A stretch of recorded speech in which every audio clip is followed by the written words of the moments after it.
የምርጫ ካርድ ቤት ለቤት እየተዞረ በማስገደድ እየተሰጠ ነው። ካርዱ ከሌላቸው የመጠጥ ውሃም አትቀዱም ስለተባሉት ዜጎች የምንነግራችሁ አለን። ስርዓት አልባዎች በነጻነት በሚንቀሳቀሱበት ሀገር ውስጥ ክርስቲያን ስለሆነ ብቻ በአገዛዙ ማጎሪያ ቤት የገባ መምህር መኖሩ ታውቋል። ዝርዝር መረጃውን ይዘናል። ሽመልስ አብዲሳ ገጽታ ግንባታ ላይ ነው። የሰላም ሰው ለመሆን እየጣረ ይገኛል። ሰላም ጤና ይስጥልን ውድ የአርትኤም ኢትዮ አድማጭ ተመልካቾቻችን የዕለቱን አበይት መረጃዎች በዝርዝር ይዘንላችሁ ቀርበናል። ቻናሉን ሰብስክራይብ በማድረግ ቤተሰብ እንድትሆኑ እየጋበዝን ወደ መረጃዎቹ እናመራለን።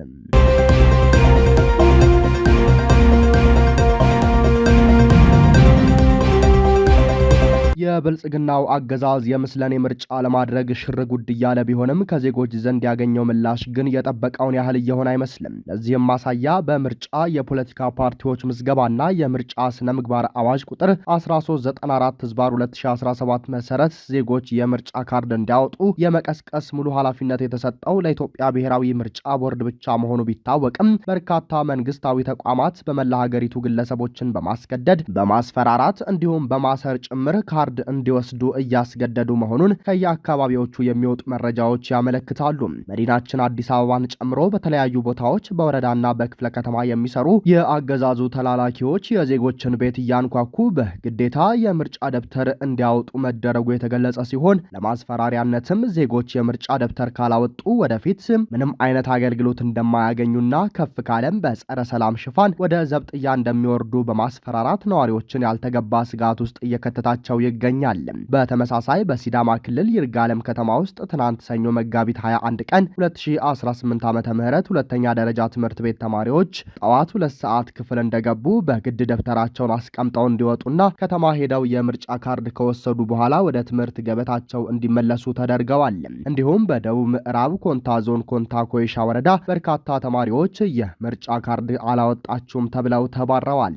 ካርድ ያላወጣ መምህር ደሞዝ ደግሞ እንደሚታገድ ተነግሯቸዋል። በአማራ ክልል ሰሜን ሸዋ በመሃል ሜዳ ከተማ የምርጫ ካርድ ካልወሰዳችሁ ውሃ መቅዳት አትችሉም ተብሎ ህዝቡ ተሰልፎ ካርድ እያወጣ ነው። በባህር ዳርም ደግሞ ራቅ ካሉ የገጠር ወረዳዎች መጥተው ወደ ተለያዩ ቦታዎች ለስራ ጉዳይ የሚጓዙ ሰዎችም በምርጫ ወቅት እንደማይመለሱ እየታወቀ አስገድደው የምርጫ ካርድ እያስወጧቸው መሆኑም ተሰምቷል።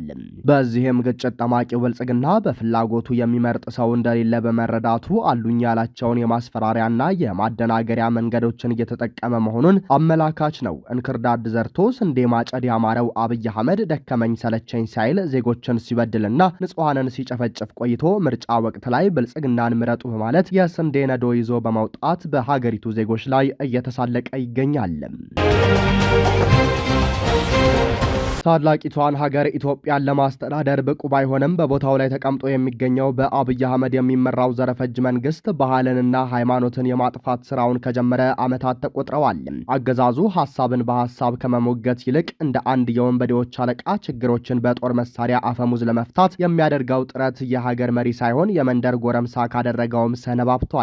በጣት በሚቆጠሩ ዓመታት ውስጥ በኢትዮጵያ ታሪክ ተፈጥሮ የማያውቅ ወደፊትም ሊፈጠር በማይችልበት መጠን የዘር ፍጅትን ያደረገው ከተሞች በማስጌጥ ሰበብ ነዋሪዎችን የሚያፈናቅለው በሙታን ላይ በየአደባባዩ የሚሳለቀው ያለ ጦርነት አንድ መንፈቅ መቆየት የማይችለው አብይ አህመድም የኢትዮጵያ ኦርቶዶክስ ተዋሕዶ መምህርና ወጣቱን በማንቃትና ግንዛቤ በማስጨበጥ እንዲሁም የጸረ ግብረ ሰዶም ታጋይ የሆነው ደረጀ ነጋሽ ወይም ዘወይንዬ በመባል የሚታወቀውን ግለሰብ በትናንትናው ዕለት መንግስት ወደ እስር ማጎሪያው ማስገባቱ ታውቋል።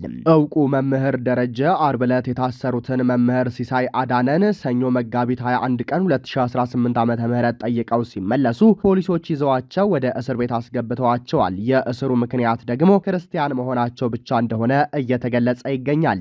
ለረጅም ዘመናት ሀገርን ከባዕዳን ወረራና ከውጭ ተጽዕኖ ጠብቃ እዚህ የደረሰችው ቤተክርስቲያን በአብይ አህመድ ዘመነ መንግስት ግን ክብሯ ተዋርዶ ቅጥሮቿም ተንደው ተመልክተናል።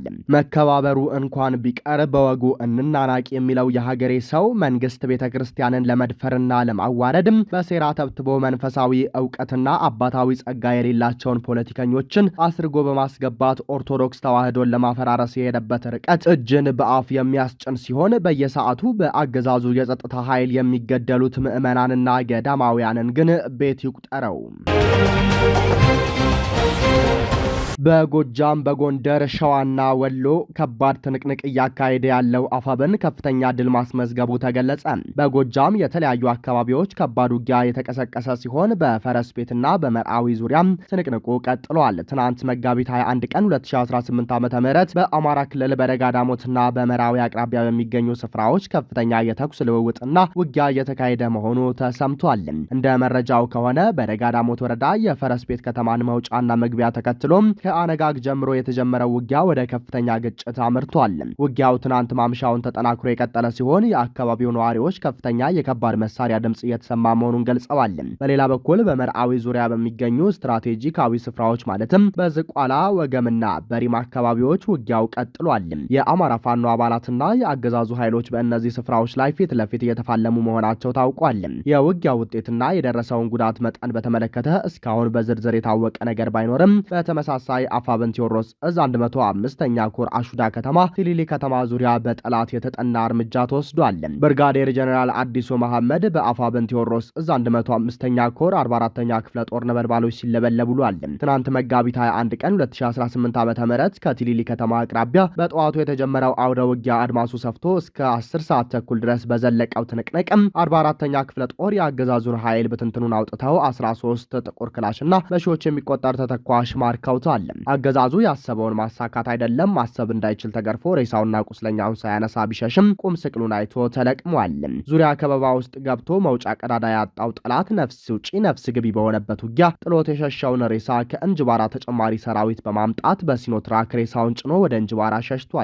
በሌላ በኩል ደንባራው ቡድን በንጋት ከፋክታ በመነሳት ወደ ጉባላ እንቅስቃሴ ሲያደርግም ደፈጣ በተያዘበት ቀጠና ሰተት ብሎ ሲገባ ነበልባሎቹ አብሬውን በጨለማው ያለምንም ተኩስ አፍነው በመያዝም ምርኮኛ አድርገውታል። በዚህም የተደናገጠው ኃይል ተኩስ ቢከፍትም ተመቶ ተመልሷል። ከዚህ በተጨማሪ አገዛዙ ዙፋን አስጠባቂ ሰራዊት በ55ኛ ክፍለ ጦር የ3ኛ ሻለቃ አናበስቶችም ሲያራግፍ ውለውታል። ከሐሙሲት ከተማ ከዲላሞ ተሰባስቦ ወደ አሹዳ ከተማ የመጣው ሰራዊት በፋኖ ተመቶ ከ30 በላይ ሙት ሆኗል። በሌላ በኩል መሐመድ ተሰማ የተባለ የቀድሞ ምርኮኛ የአሁኑ ከበርቴ ጀነራል በአብን በላይ እዝ ቀጠና አዲስ ዘመን ከተማ ለወረራ የተገኘ ቢሆንም በአፋብን በላይ እዝ 5ኛ ኮር መብረቅ ክፍለ ጦር ተከቦ ድረሱልኝ እያለ ነው ሲል አርበኛ ዮሐንስ ንጉሱ ገልጿል። ደቡባዊና ማዕከላዊ የጎንደር ቀጠናን ለመውረር ተጨማሪ ሰራዊት ከተለያዩ አካባቢዎች ለቃቅሞ የዘመተው መሐመድ ተሰማ ከአዲስ ዘመን ከተማ ማረሚያ ቤት ህይወቱን ለማትረፍ ዘሎ መግባቱ ታውቋል። ይህ ነባር ምርኮኛ የእብናትና መሰል ከፍተኛ የደቡባዊ ጎንደር አካባቢዎችን ቀድሞ በመቆጣጠር ከፍተኛ ገዢ መሬቶች እየተወረደ የተነጠቃቸውን ወረዳዎች መልሶ ለመውረር በታቀደው የጠላት እቅድ መሰረት ነበር አዲስ ዘመን ማዘዣ በማቋቋም እብናትን እየከጀለው። ይህ በእንዲህ እንዳለ አፋብን ምኒልክ እዝ ሸዋ ጠቅላይ ግዛት እዝና አሳምነው እዝ በጥምረት ባደረጉት ተጋድሎ ድል አስመዝግበዋል። የአፋብን ሶስቱ እዞች ምኒልክ እዝና ሸዋ ጠቅላይ ግዛት እዝና አሳምነው እዝም በግሼ በአካድና ፈርድ እንዲሁም በወጀድ ግንባሮች በጥምረት ባደረጉት ተጋድሎ በርካታ የብልጽግናን ሰራዊት በመደምሰስና በመማረክ እንዲሁም የነፍስ ወከፍ መሳሪያና ተተኳሽ በመማረክ ታላቅ ድል አስመዝግበዋል። በተመሳሳይ የአማራ ፋኖ ብሔራዊ ንቅናቄ ደቡብ አማራ ቀጠና አሳምነው እዝና ሸዋ ጠቅላይ ግዛት እዝ ታሪካዊ የአንድነት ስምምነት ካደረጉ ማግስት ጀምሮ በሸዋ ሰንሰለታማ ተራሮች ላይ የአብይ አህመድ አየር ወለድ ኮማንዶ ወንበር አስጠባቂ ሰራዊትን አይቀጡ ቅጣት በመቅጣት ድል እያስመዘገቡ ነው ሲል ደቡብ አማራ አሳምነው እዝ አሳውቋል። ፋኖ ዛሬ ማለትም ሌሊት 11 ሰዓት ጀምሮ በተለያዩ ግንባሮች በተቀናጀ ሁኔታ ከፍተኛ ወታደራዊ ስልት የታከለበት ማጥቃት አድርጓል። የአብይ አህመድ ወንበር አስጠባቂ ሚሊሻና አድማ መከላከል በሁለት መድፍና በበርካታ ዙ 23ና ሞርተሮች ታዞም አውደ ውጊያ ቢከፍትም ፋኖ በፈጸመው መልሶ ማጥቃት ድል አድርጓል።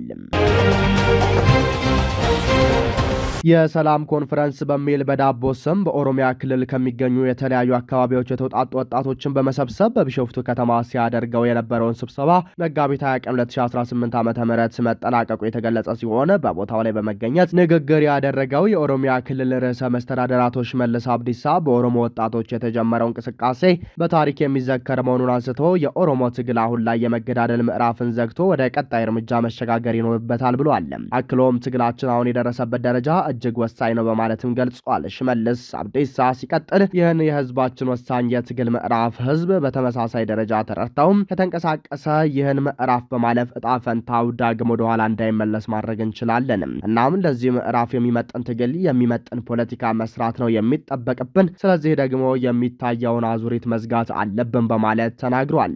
የግጭት ጠማቂው አብይ አህመድ የግብር ልጅ አጀንዳ አስፈጻሚው ሽመልስ አብዲሳ ይህንን ንግግር ያደረገው የተለያዩ የፖለቲካ አቋም ያላቸውን ወጣቶችን በመሰብሰብ ሰላማዊ ውይይት በማድረግ በክልሉ ያለውን ጦርነት ለመቋጨት በታሰበ በሚመስል መልኩ ህብረተሰቡን በመደለል እንዲሁም ራሱን ሰላማዊ ሰው ለማድረግ የጣረበት መድረክ መሆኑ እየተገለጸ ይገኛል። ክቡራንና ክቡራት አድማጭ ተመልካቾቻችን ለሰዓቱ የነበረን መረጃ ይህንን ይመስላል። ሰብስክራይብ በማድረግ ቤተሰብ እንድትሆኑ እየጋበዝን ቸር ተመኘንም።